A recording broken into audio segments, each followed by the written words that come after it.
the Village of Broadview, 2350 South 25th Avenue in Broadview. And I would like to call the meeting to order at 1:00 p.m. I would like to take a roll call. I am Trustee Jari Shelby, Committee Chairperson. Trustee Chamalabi. Trustee Judy Abraham. Okay, I would like for everyone to stand for the Pledge of Allegiance.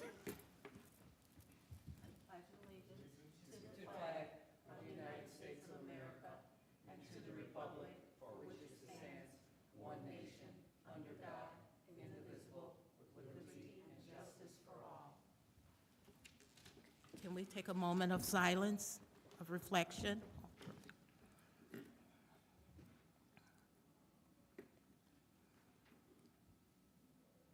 Okay, now I'm going to turn the meeting over to Director Tom Hood to go over the review of the fiscal 2022 audit results and an update on the fiscal 2023 and 2024 progress. Director Hood? Thank you very much. Let me grab my technical assistant here because we froze up.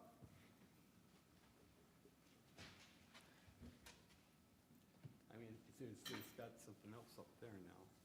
Any ideas? It's working fine. Oh, there we go.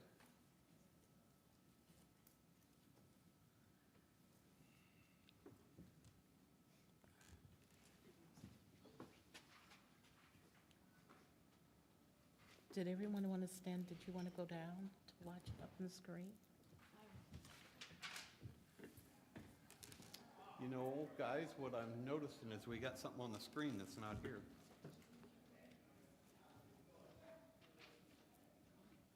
So what'd she do? She unplugged it, and then she plugged it back in.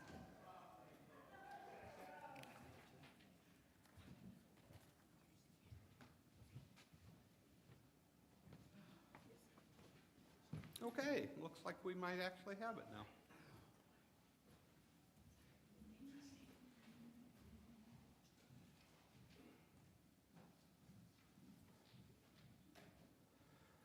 Okay, so we're just going to briefly go through here. This shouldn't take too long. For our fiscal 22 audit, we had an increase in the net position of the village by $4 million. And that's actually up 37.2% from last year.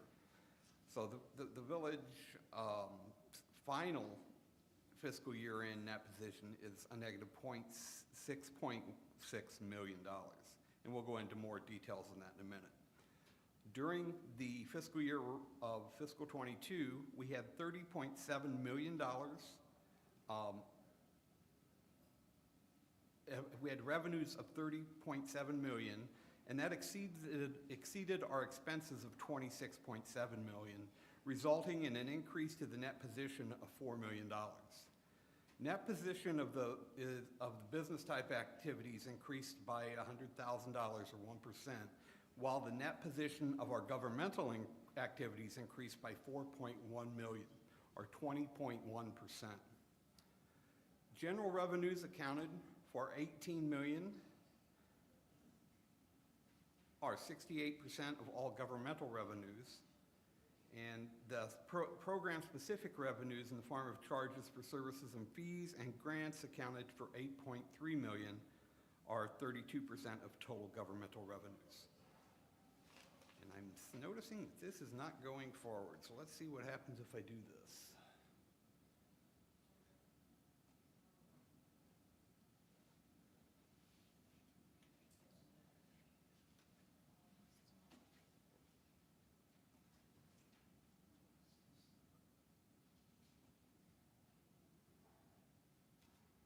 What do you think?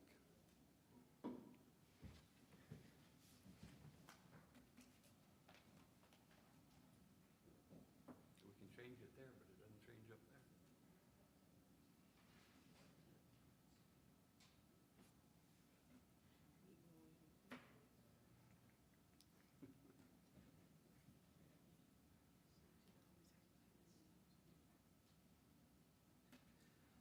she's working on that, I will go ahead and hit the rest of this slide. The governmental activities had 22.2 million expenses related to government activities. However, only 8.3 million of these expenses were offset by program-specific charges and grants. At the end of the current fiscal year, the unassigned fund balance for the general fund was in a position of $5 million. So that's a $5 million surplus at the end of the year. And our long-term liabilities increased during the current year to 64.9. Now, I always wanted to point out that those long-term liabilities also include our pension funds. So as the stock market goes up and down, that liability goes up and down. That's one of the factors that's kind of out of the control of any management. It's got more to do with the whole overall market. Give me 1 second here. Try it again. Nope. Do you want me to close it and open it maybe?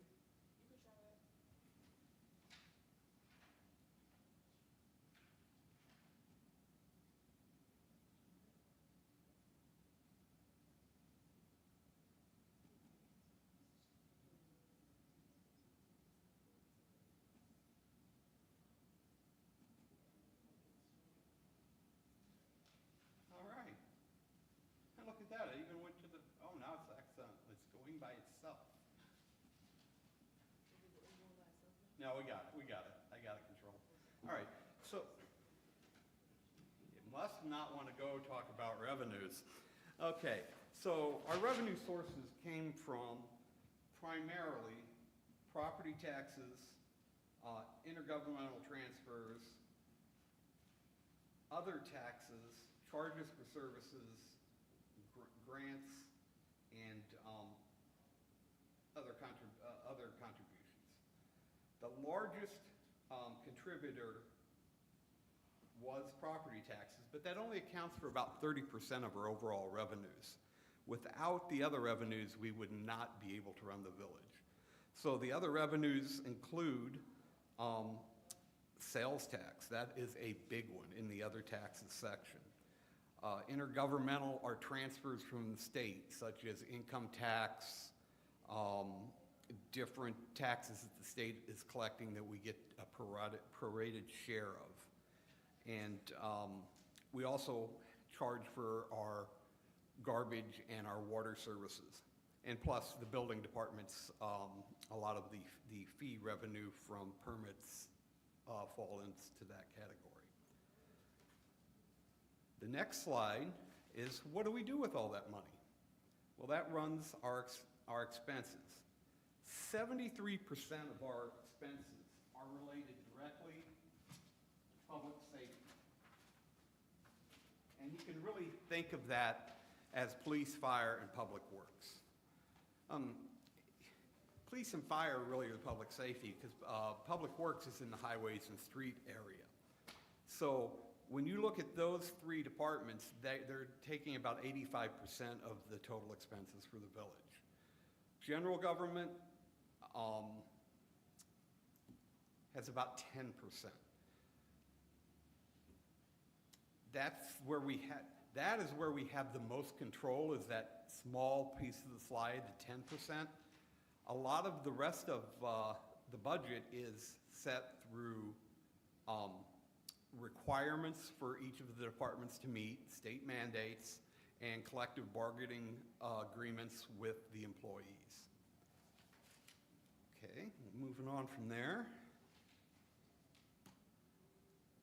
I put together what our net position has done since 2016.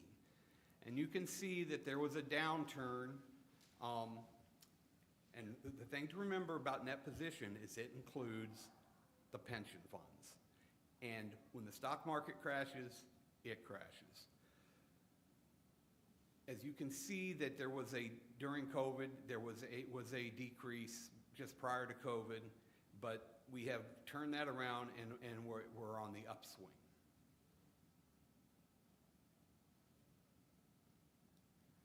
What do you guys see out there right now?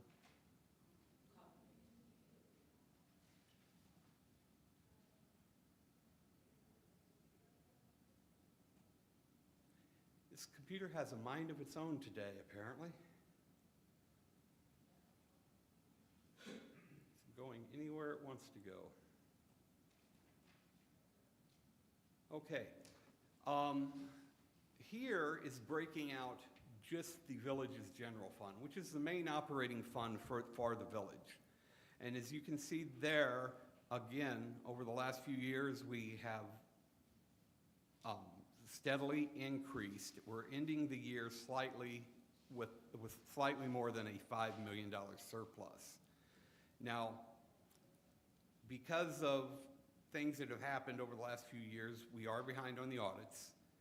Fiscal 23 and 24 are yet to be officially audited and released, but I thought it was important to point out that this trend is continuing, and as of April 30th of 2024, we're slightly over $8 million in surplus. Now, I also want to say, every time I say that, I want people to understand, this is intentional. What we're trying to do is build up a good surplus so that when we go to borrow money in the future, we get the lowest rate. It's basically, we're looking for that AAA bond rating. So when we have to do street projects, we're borrowing money, large chunks of money, at 3% instead of 5.5%. And it's kind of similar. You want your credit score at home to be good, and so you get the cheap credit card, not the expensive credit card.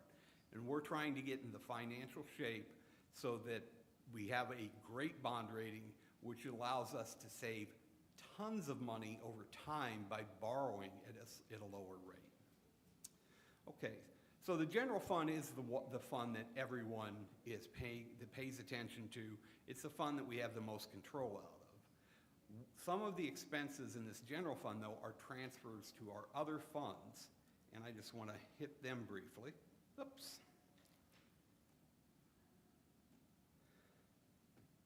And now I'm going to cheat because I can't read this little computer.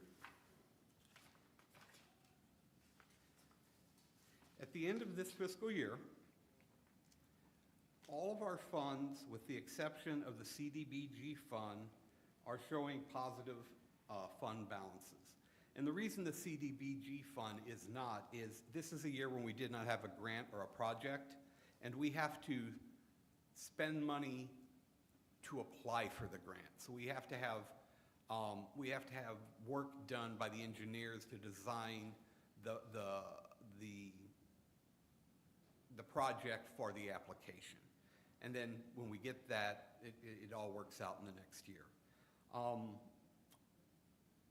The other one where we are seeing a negative balance, I said only one, but there is more than one, is the debt service fund, and that's because our bond issuance did not happen by 4/30. It actually carried over to the next year, and it was done in May. Okay.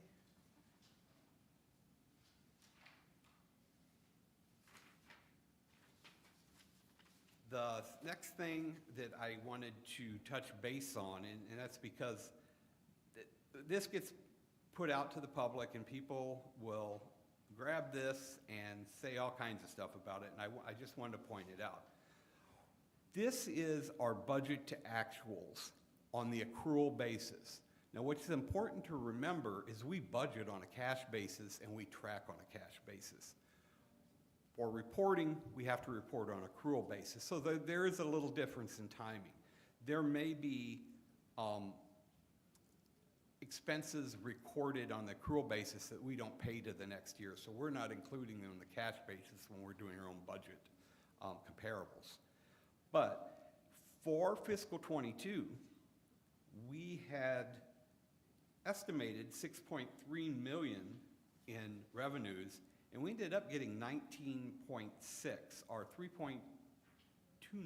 So might as well call it 3.3 million more in revenues than we expected. For each department, you can kind of go down through there and see that they're somewhere close to balance, except for a few. And this is what I'm saying. This is what people will look at this and say, well, the police department, they went $1.1 million over budget. They did, But in the revenues portion, a big part of the police budget is the pension payment. And because the state of Illinois, or the Cook County, I should say, the way that the tax collections and transfers does happen, a large sum of that came in this year. So all the extra money that was collected for the pensions flew in the revenue line and flew out through this expense line within their budgets.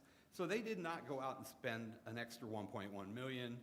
The fire department did not go out and spend an extra 131,000. In both cases, they had a lot of extra property taxes collected for the pension. I believe it was just under 900,000 for the police and just over 500,000 for the fire department. And when you're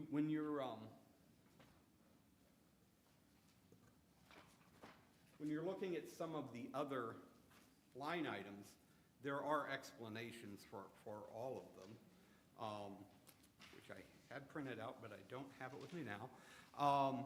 But what you've got to remember is we have a fiscal responsibility to the people in Broadview, but we have other responsibilities.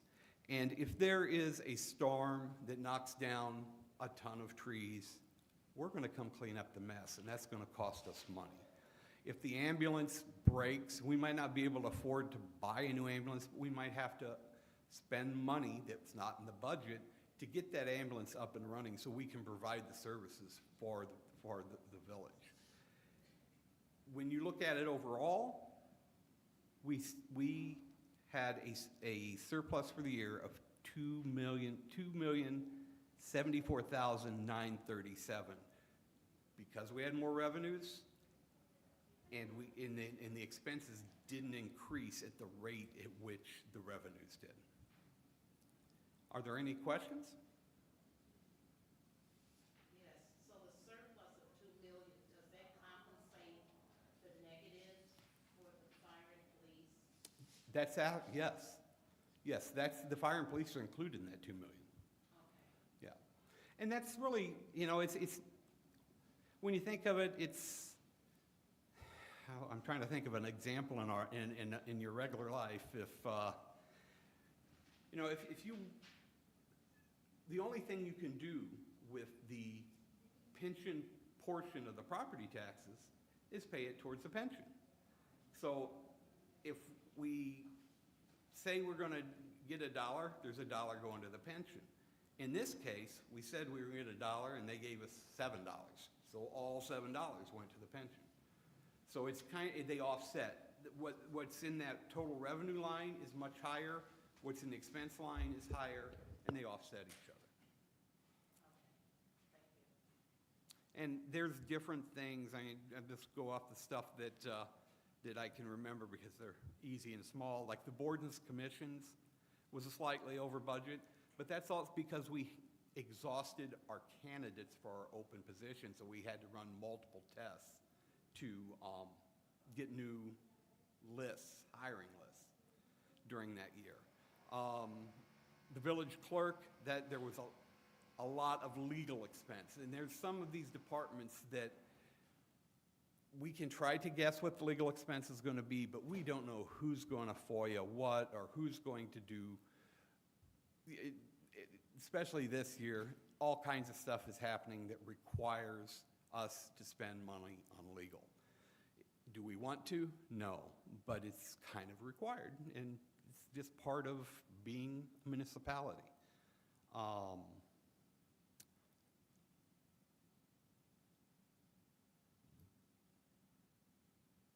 trying to remember what the finance one was, but I can't. I conveniently forgot my own department.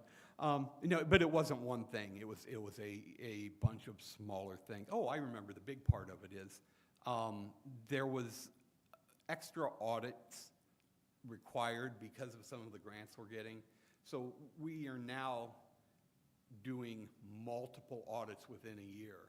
There's the regular financial audit, there's a yellow book audit, there's a single audit, and it all depends upon how much grant money you're getting and who you're getting it from. If you're getting it from the feds and it's over $500,000 in total for the year, that triggers a whole nother audit. And each of these audits costs money to perform and take more time. So, I mean, that was the big driver in my own department.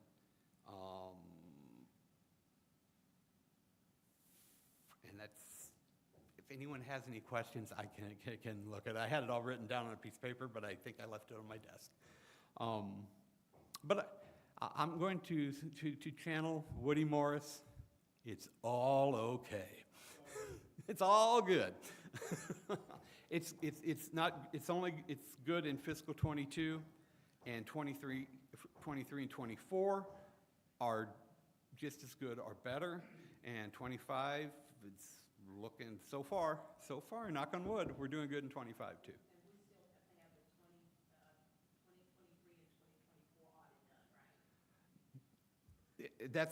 We'll move on to the second item, agenda items.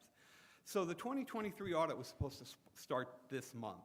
We've had a system conversion on our accounting system in September, and as I was preparing for that audit, I had some questions for our vendor that provides the system, and we've discovered that some of the issues that were fixed on the old system, the fixes didn't transfer to the new system.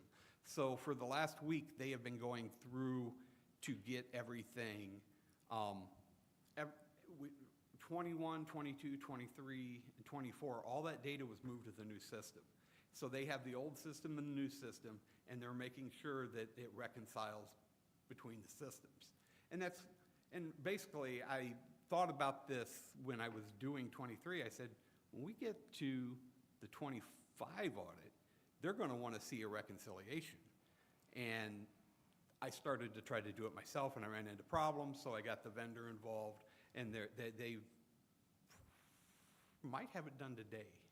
On Friday, they were close, and I talked to them yesterday about a couple issues, and it should be done any day.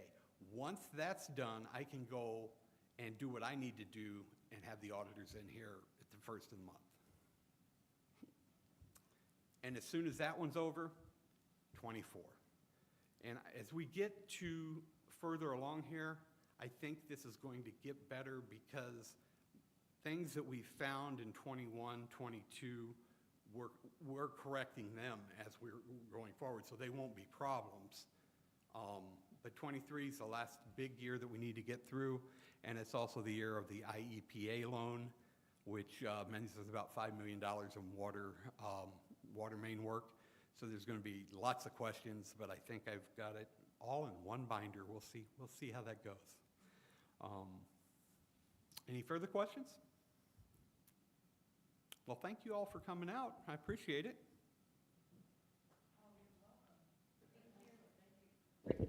Thank you, Tom. I will say I'm very proud of the work that the department heads do because they are responsible for their budgets, and when they get evaluated every year, that's part of the evaluation is being fiscal responsible in their respective departments. And so we've done a great job managing our finances and living within our means. I will say when you talked about the CDBG fund and how we look at projects and we spend money up front, so those projects that we invest in are shovel-ready projects. And so when we're going after grants or any type of funding, whether it's county, state, or federal funding, we are shovel-ready. That means we have our design, our engineers, fees have already been paid for, and we use those monies that we budget for to make sure that we're in position to get the grant funding. So I'm very pleased with the allocation that we have been receiving on the grant side, where we were able to do some enhancements to our fire department, our public works department, the police department, the building department, as we look at economic development, being able to demo using grant funding to do so. And so that's not coming directly from the taxpayer, but the funders that we've been receiving because we've been proactive on how we look at our financial situation and being able to take advantage of grant opportunities that come before us. So as we move into fiscal budget 24-25 and we get the audits done, I'm very pleased with this audit for 22, and even though we're behind in our audit reporting, we're not behind on being fiscal responsible. So thank you, Director Hood, for your leadership in our finance area and making sure that the departments are doing exactly what they need to do to be responsible and having actual communication and open line of dialogue when it comes to different things, whether it's their budget, grant reporting mechanism, or whatever needs they may have if something come up. And so the example that you gave with the ambulance, I'm proud to say that we purchased the ambulance, so we don't have an ambulance that we have to take out of that to repair anything like that. So as we go through this, and we have a new fire engine as well. So when you look at all of the things that we're investing into our community, whether it's in our public safety departments, whether it's in our business entities where businesses are more able to get TIF dollars to enhance their properties on the Roosevelt Road corridor, it makes us all a better, vibrant community. So we can't do nothing without the finances, and it's a good feeling to have a surplus and looking at double surpluses in the years beyond 22. So thank you for your leadership. I appreciate it. Thank you. And thank the committee chair for having this meeting, because I think it's very important to explain some of this stuff. Because if you just pick this up and you went to that budget to actual thing, you're like, what's this $1 million extra spending? It's not. But that's the way it looks at a glance. You have to know the details behind it. It's not extra spending, it's extra revenue that we use to fund the pension. Okay, and I thank you, and I just want to say I feel honored to be the chairperson of the Finance Committee, and, want to give you kudos for your hard work, and to know that we're doing a good job in our finances and our surplus, and I'm really proud of each and every one of you that serves the village of Broadview. And with that said, I'd like to make a motion to adjourn the meeting. Before you adjourn the meeting, Madam Chair, I will say I'm that, sorry, in public comments, please, I'm I sorry. will say that it's been a pleasure working with you as our finance chair, because you are very intentional on making sure that you come here at least twice a week to review bills, get questions asked, you spend time in the finance department to understand how things could be perceived as wrong, but it's not wrong. Right. And so you get a clear understanding so that you're able to articulate that not just to the Board of Trustees, but to the public as well. So I appreciate that leadership that you bring to the finance department, because it's a big deal, and if nobody is paying attention, that's when things go south. So I appreciate you taking the time to be intentional about how we look at finances and getting the questions answered, and making sure that when we're having our regular board meetings that you are proactive in that conversation with trustees that don't want to pay the bills or want to go on trips and not be at board meetings. So I appreciate your conversations that we have of holding people accountable to that. So thank you. You're welcome, Mayor. So any other questions or comments? Okay, and with that, I'd like a motion to adjourn. Okay, everyone have a good afternoon. Thank you.